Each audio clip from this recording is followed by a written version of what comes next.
Madame la préfète, Madame la maire, Monsieur le directeur général délégué de la Caisse des dépôts, Monsieur le président du CSF, cher Michel, Madame la présidente de Numéum et de l'équipe de France du numérique, chère Véronique, Mesdames et Messieurs, en vos grades et qualités, chers amis.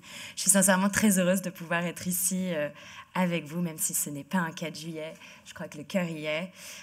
Et surtout, pour parler de ce sujet qui est au cœur de mes priorités, la souveraineté numérique. Je me réjouis de voir que dans cette salle, il y a un certain nombre d'entre vous qui portent ce sujet depuis fort longtemps et qui restent très mobilisés pour le porter avec une grande détermination.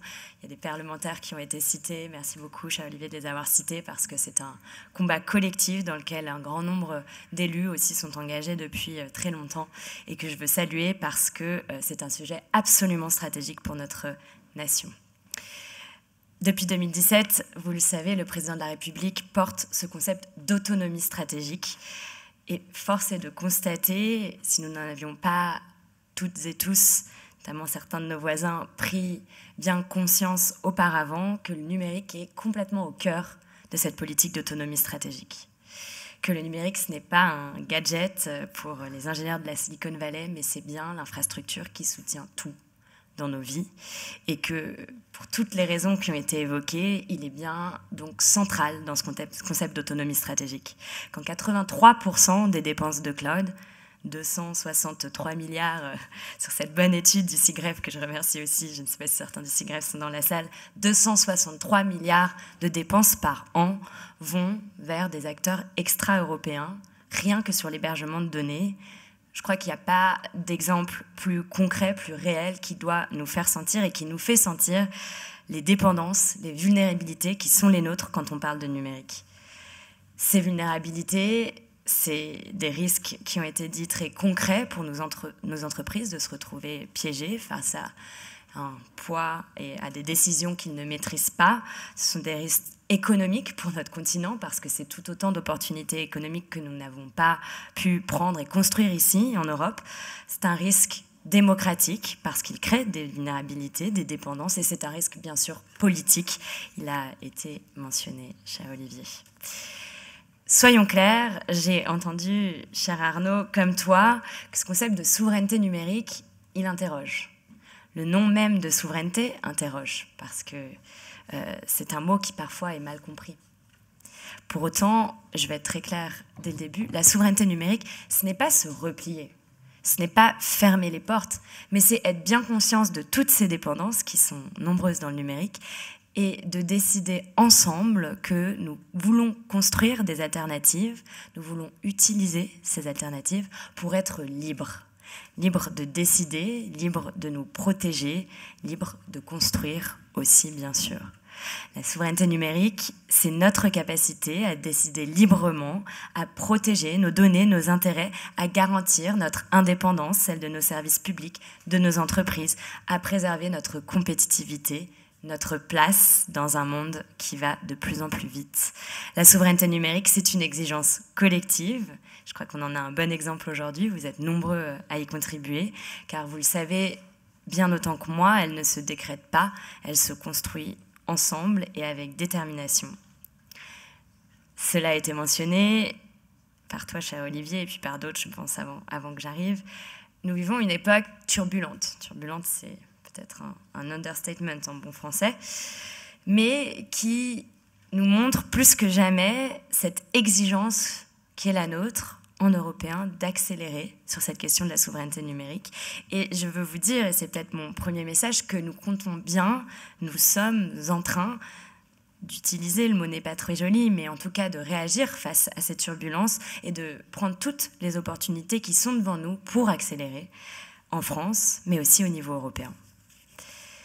Quand le grand dirigeant d'une entreprise du CAC 40, il y a peu de temps de ça à Lille, lors d'un événement cyber, disait son inconfort quand il doit utiliser des solutions d'hébergement extra-européennes pour ses données. Il a cité un ou deux noms de très grandes entreprises américaines. Je crois que vous voyez à qui je fais référence. C'est un moment qui, je crois, est assez intéressant. Parce que d'un côté, on peut se dire, bon, est-ce qu'on est passé à côté de quelque chose? Est-ce que vraiment on n'a pas de solution? Et je crois que certains dans cette salle seront d'accord avec moi pour dire que les solutions sont bien là, elles ont été construites avec détermination. Mais pour moi, c'est un moment en fait fondateur parce que ce message-là, il est positif. Il est positif parce qu'il nous montre bien que le concept de souveraineté numérique, ce n'est plus seulement un concept pour vous, une grande majorité des personnes dans cette salle, des SI qui sont très appliquées à pousser ces concepts-là depuis longtemps, mais c'est bien devenu une des préoccupations majeures du dirigeant. Et ça, je crois que c'est aussi notre chance, c'est de se dire que, on parlait de risques économiques, d'augmentation des prix des contrats, de risques tout court, de vulnérabilité. Le contexte actuel a fait prendre conscience, non seulement aux États, mais aussi aux entreprises, à tous les acteurs, que ces dépendances, ce risque-là, doit être pris avec le même sérieux, la même détermination que tout un tas d'autres risques qui pèsent sur l'entreprise. Et c'est une bonne chose. C'est une bonne chose parce que la prise de conscience, c'est bien sûr la première étape pour pouvoir accélérer. Et là, je veux dire que ma conviction, c'est que certes, les chiffres sont ce qu'ils sont, il faut être lucide, mais la bataille n'est pas perdue. Vraiment loin de là, je refuse tout fatalisme. Parce que aujourd'hui, nous avons un certain nombre de solutions, nous devons accélérer et nous en prenons la mesure et nous sommes bien sûr à la tâche pour le faire, mais nous sommes dans une situation où nous avons construit déjà les bases de cette souveraineté numérique. Depuis 2017, le président de la République, vous le savez très certainement, a soutenu sans faille notre écosystème d'innovation. Certains ont parfois vu un écosystème avec des entrepreneurs, des baby-food, ce genre de choses. Je sais qu'il a pu être décrié, cet écosystème entrepreneurial. Mais il est fondamental, fondamental. Et mon soutien à cet écosystème entrepreneurial, petite, grande, moyenne entreprise, qui innove aujourd'hui, sera total, parce qu'il n'y a pas, et a toujours été total, il n'y a pas de souveraineté numérique s'il n'y a pas d'alternative, s'il n'y a pas de solution. Et ça, c'est le premier message que je veux porter auprès de vous, parce que je sais que le contexte actuel qui est le nôtre crée de l'incertitude. Je sais que quand on est dirigeant d'entreprise, quand on est salarié d'entreprise, cette incertitude est parfois difficile à naviguer, mais ce soutien à l'innovation, c'est la toute première des garanties de notre souveraineté numérique. Et il sera toujours au cœur de notre politique parce que c'est la seule manière que l'on a de pouvoir être souverain, c'est bien en s'appuyant sur nos propres solutions. Donc je vous remercie pour toutes les personnes dans cette salle qui sont depuis parfois bien longtemps engagées dans ce projet, qui ont choisi de construire des solutions d'innovation ici en France, qui ont choisi de participer à cette dynamique entrepreneuriale du pays, parce que sans cette dynamique, sans vos choix de construire ici l'innovation, nous ne pourrions absolument pas parler de souveraineté numérique. La deuxième nécessité, le deuxième volet de mon action, c'est celui en effet de mieux comprendre. Mieux comprendre parce que il y a un certain nombre de chiffres qui circulent, qui je crois nous incitent à réagir, à prendre la mesure des dépendances que l'on s'est créées, mais il n'y a pas d'action publique claire et assumée sans bien mesurer et comprendre là où nous en sommes. Donc je remercie le CGE et ton appui, cher Arnaud, parce qu'il y a en effet 1 mois et demi, 2 mois. On m'avait dit que c'était très court, mais vous avez tenu les délais, mais ça, je n'en doutais pas, parce que vous êtes toujours au rendez-vous, et je vous remercie sincèrement. On a confié cette mission de créer un observatoire de la souveraineté numérique. Un observatoire de la souveraineté numérique, pourquoi? Ça a été très bien mentionné tout à l'heure, parce qu'il faut que l'on puisse beaucoup mieux comprendre où sont nos vulnérabilités sur toute la chaîne, mais surtout accompagner l'action. Et donc, oui, je te le dis, cher Arnaud, tout de suite, nous achetons complètement les recommandations de la manière d'avancer sur cette question des missions de l'Observatoire. Je ne vais pas parler de budget, parce que Arnaud fait bien les choses. Il y avait aussi des petites cases budgétaires à côté des missions du rapport. Vous comprendrez que la situation actuelle budgétaire nous oblige à beaucoup de sérieux budgétaire, et donc je ne dévoilerai rien aujourd'hui sur cette question-là, mais 100% d'alignement sur les missions qui doivent nous permettre d'objectiver nos dépendances. Je crois que c'est la première des étapes, en s'appuyant sur vous, sur les instituts, mais sur vous aussi, les entreprises. Donc nous allons avoir besoin de vous pour ne pas réinventer la roue. Une grande partie en fait de l'intelligence collective dont nous avons besoin, elle est chez vous, elle est dans vos entreprises. Donc je crois que nous serons amenés à beaucoup travailler ensemble pour faire remonter toutes ces informations, cette intelligence collective qui est la nôtre dans cette salle. pour cartographier les missions, les maillons sensibles de la chaîne de valeur, les maillons les plus critiques, la cybersécurité, l'IA, le cloud, le logiciel industriel, pour identifier nos vulnérabilités, prioriser notre action, parce qu'il faut aussi assumer que peut-être nous ne pourrons pas gagner toutes les batailles, mais choisir où est-ce que nous voulons mettre l'accent ensemble, en filière. Je remercie l'action du CSF en ce sens. C'est absolument fondamental pour créer une vraie souveraineté numérique. Et enfin, je souligne un ajout absolument fondamental de l'Observatoire de la souveraineté numérique, celui de consolider ce catalogue de solutions existantes, permettre d'identifier les alternatives. Parce que j'entends très souvent dans les administrations, dans les entreprises, qu'on a envie de faire le pas, mais qu'on ne sait pas encore exactement vers où se tourner.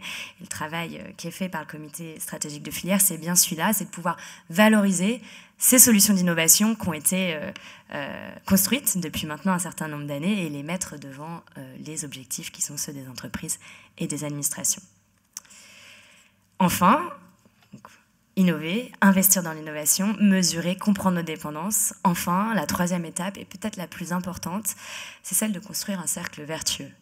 J'ai entendu tous les appels ce matin et je crois que vous le savez, j'en suis personnellement convaincue. Nous avons l'innovation, nous avons la prise de conscience. Nous avons tous et toute la prise de conscience. Nous sommes en train de construire nos connaissances, cette intelligence collective. Et pourtant, il reste un certain verrou culturel des plus importants, c'est celui de l'adoption de nos solutions. Vous savez, dans les années 80, on disait aucun directeur technologique n'a été viré pour avoir choisi IBM. Et quand on dit ça aujourd'hui, ça choque un peu, mais pour autant, c'est exactement ce qui se passe sur un certain nombre de technologies. Le nombre d'entreprises, d'administrations qui me disent « mais en fait, je me tourne vers du cloud américain parce que j'ai confiance ». Quand bien même les lois extraterritoriales nous font savoir qu'il n'y a aucune confiance à avoir dans ces solutions, vu que la sécurité des données n'est absolument pas protégée. On voit bien que la culture est très importante dans cette question du cercle vertueux et du passage à l'action. Et c'est bien là, je crois, le dernier pas que je veux franchir avec notre politique industrielle pour construire une véritable politique d'innovation, parce que c'est le pas le plus difficile certainement, mais le plus nécessaire. Pour les entreprises d'abord, avec le CSF, avec cet événement, avec la multiplication des initiatives de collectifs du numérique, de l'équipe de France du numérique, avec des initiatives comme Je choisis la French Tech qui ont été mentionnées, dans lesquelles je salue sincèrement l'engagement des entreprises, parce que quand elles décident, comme la SNCF qui était avec nous hier, d'engager une politique de revue de tous les contrats numériques de l'entreprise pour se tourner vers des solutions d'innovation françaises et européennes, c'est la meilleure façon d'être dans l'action et de participer à cette politique industrielle. Hier, je le mentionnais, nous avons lancé un grand plan, le 3e plan de notre stratégie nationale pour l'intelligence artificielle, qui s'appelle Osons l'IA. Osons l'IA, c'est quoi? C'est exactement ça. Cette 3e étape, cette étape du cercle vertueux, cette étape de la construction d'une politique industrielle qui s'appuie sur l'usage pour soutenir l'accélération de l'intelligence artificielle dans nos entreprises. Parce que nous avons l'excellence scientifique, nous l'avons bâtie depuis 2017, nous avons les entreprises, 1000 entreprises d'IA aujourd'hui de start-up, plus ou moins grandes, qui construisent les solutions dont nous avons besoin, mais nous n'avons pas encore les usages. Et la France est même assez en retard, si on est lucide, quand il s'agit d'utiliser l'intelligence artificielle tout court, mais du coup l'intelligence artificielle française et européenne. Et donc ce plan Oser l'IA doit nous permettre d'accélérer la diffusion de l'IA dans toutes les entreprises, dans tous les territoires, avec de la sensibilisation des ambassadeurs, des événements comme celui-là, de la formation, 15 millions de personnes qui seront formées d'ici 2030, et de l'accompagnement, avec des mécanismes à hauteur de 200 millions d'euros, parce que j'entends aussi, peut-être plutôt chez les plus petites entreprises, mais qu'à chaque fois qu'on veut franchir l'étape d'utiliser une nouvelle technologie, on se pose la question, est-ce que c'est trop risqué, trop complexe, trop cher? Et donc, nous voulons accompagner cette transformation. Mais surtout, nous voulons le faire en nous appuyant sur les solutions françaises et européennes. Et c'est aussi, bien sûr, le cœur de ce plan-là, c'est de construire notre souveraineté numérique, de faire en sorte que quand on est une petite entreprise, une moyenne entreprise, et qu'on décide de passer à l'action, on ne le fasse pas avec IBM ou l'équivalent américain sur l'intelligence artificielle, mais qu'on le fasse bien en regardant d'abord nos propres solutions. Et puis, qui dit entreprise, dit aussi administration. Je crois que ça a été mentionné plusieurs fois. Et c'est par là que je finirai mon propos ce matin. Oui, la commande publique doit être un levier de politique industrielle. C'est fondamental. C'est un combat difficile. Beaucoup d'entre vous le portent depuis longtemps. C'est peut-être le plus difficile des derniers verrous à faire sauter. Mais je peux vous garantir que je mets toute ma volonté politique pour qu'on puisse avancer sur cette question-là, parce que c'est une question fondamentale. C'est une question fondamentale et ceux qui me connaissent un peu savent que j'aime les défis difficiles et puis j'aime les défis collectifs. C'est un défi qu'on ne pourra relever qu'ensemble. Comment est-ce qu'on avance sur la question de la commande publique? Avec deux jambes. La première, vous l'avez rappelé, c'est cette doctrine dont on s'est doté en avance par rapport à un certain nombre de pays européens, mais la doctrine de sécurisation de nos données, qui est un outil très puissant pour dire quelque chose de tout simple. Les données sensibles de l'État doivent être sur des hébergeurs sécurisés. C'est tout le sens de Secnum Cloud, que nous avons rappelé, que nous ne nous interdisons pas d'ailleurs de renforcer avec mes collègues Laurent Marcangeli et Amélie de Montchalin pour que nous puissions avoir cette véritable politique industrielle de protection de la donnée au service de nos entreprises qui ont des solutions de confiance à offrir aux administrations. En ce sens, d'ailleurs, vous avez peut-être vu que hier, nous avons avancé sur un sujet épineux que je sais vous pointer pour certains d'entre vous depuis de nombreuses années, celui du Health Data Hub. Nous avons... Merci. Pour ceux qui ne connaissent pas le sujet, je remercie Michel de son appui. Je crois qu'on le connaît tous. depuis longtemps, mais c'est une solution intercalaire. On ne va pas rentrer dans la technique qui est loin d'être l'aboutissement de ce qu'on veut faire, mais ça bouge et je vous garantis que je mettrai tout mon poids, et je tiens à saluer le ministre Yannick Neuder qui a été d'un grand appui sur cette question-là, pour que nous puissions faire bouger les choses. C'est un impératif et nous ne lâcherons rien sur ce dossier-là. Donc j'invite tous les clouders dans la salle à postuler à cette solution intercalaire pour se lancer et pour qu'on puisse enfin non seulement avoir des données sécurisées, mais ça a été très bien dit tout à l'heure, le numérique, c'est pas une fin en soi. C'est qu'avec ces données sécurisées, nous pourrons, on parle d'intelligence artificielle, utiliser la formidable richesse de nos données de santé. On est un des pays les plus centralisés sur la santé. On a accès à des millions de données pour faire accélérer la recherche dont nous avons tellement besoin. La doctrine, donc, et le deuxième pilier, la commande publique. Et là, je dois dire que le plus je creuse ce sujet, le plus on marche sur la tête. J'ose le dire. Mais je veux clarifier quelque chose, parce que j'ai eu l'occasion de m'exprimer sur ce sujet plusieurs fois au Sénat, à l'Assemblée récemment. Je ne mets aucunement en cause les acheteurs publics. Aucunement. Ce n'est pas de ça ce dont il s'agit. Je ne suis pas en train de cibler tels ou tels acheteurs pour leur dire qu'ils ont fait les mauvaises solutions. Ce n'est pas de ça du tout ce dont il s'agit. Parce que les acheteurs, ils suivent nos règles. Et quand ce sont les règles qui ne fonctionnent pas, ce sont les règles que nous devons adresser. Il faut qu'on puisse être lucide sur le fait que ça ne fonctionne pas, et ça, vraiment, vous pouvez compter sur moi pour continuer à sensibiliser sur cette problématique-là. Et puis, j'en suis très à la tâche sur la question de voir tout ce qui est possible pour nous de faire pour utiliser la commande publique, changer les règles pour pouvoir l'utiliser comme un outil d'innovation. Dans le projet de loi simplification, dont nous espérons qu'il aille au bout prochainement, nous avons porté tout ce que nous pouvions porter, faire passer le seuil de 100 000 à 140 000 euros pour les marchés d'innovation. Ça reste des petits contrats, mais c'est une première étape. Mettre 15% de marchés réservés aux acteurs de l'innovation. Tous les leviers qui sont les nôtres, nous continuerons à les porter. Et nous continuerons à porter une politique qui, au-delà des leviers, vise à prendre ce verrou culturel dans son ensemble, partager avec l'appui de la direction des achats de l'État, avec l'appui de la DINUM, les solutions bien en amont pour faire rencontrer les acheteurs, inciter à ce que nous puissions co-construire des solutions d'innovation entre l'État et les offreurs de solutions. J'y suis absolument attachée parce que je suis convaincue que c'est une des solutions les plus puissantes pour la question de la souveraineté numérique. Et puis, ce sujet, vous le savez, il se porte aussi au niveau européen, et j'en finirai par là, pour vous dire que nous avons été parfois un peu seuls.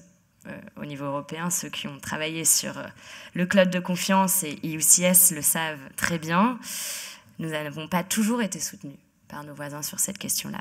Mais là aussi, je peux vous garantir que les choses changent, les choses accélèrent. J'étais au Conseil des ministres du numérique européen il y a 2-3 semaines de cela. Et le concept de souveraineté numérique, mais pas seulement le concept, l'action que l'on met derrière, est un sujet de conversation sur lequel nous avons passé énormément de temps, avec conviction, avec détermination, et notamment au niveau franco-allemand. J'ai rencontré mon homologue, le nouveau ministre du numérique franco-allemand, et nous travaillons, à l'heure où on se parle, à l'engagement d'un sommet sur la souveraineté numérique franco-allemand dans le cadre de la feuille de route franco-allemande sur laquelle nous travaillons pour le sommet et le conseil des ministres franco-allemands. Et tout ça pour vous dire que ce sujet-là, je crois, est maintenant pris au niveau européen avec beaucoup de détermination, et que dans tous les travaux qui sont devant nous sur la commande publique au niveau européen, vous pouvez compter sur moi pour inscrire le numérique comme l'un des secteurs sur lequel nous voulons porter une parole claire, et nous voulons aussi un certain nombre d'effets. Mesdames, Messieurs, vous l'aurez donc compris, ma détermination est entière. Le combat est long, difficile. Je mesure tout l'engagement qui est celui de tous les acteurs qui sont ici aujourd'hui. Ce à quoi vous contribuez, je crois que c'est une véritable politique de reconquête. Il faut qu'on la voie comme ça. Elle ne sera pas instantanée, il n'y a pas de baguette magique, sinon tous mes prédécesseurs qui se sont attaqués à ce sujet l'auraient bien trouvé. Ça demandera du temps, de la constance, des convictions, mais je crois que nous les partageons. Et je suis très optimiste. Ça peut paraître étrange, mais je suis très optimiste. Parce que je crois que nous avons la prise de conscience, nous avons les talents, un grand nombre sont ici, nous avons les solutions, nous avons la volonté politique, nous avons la volonté collective.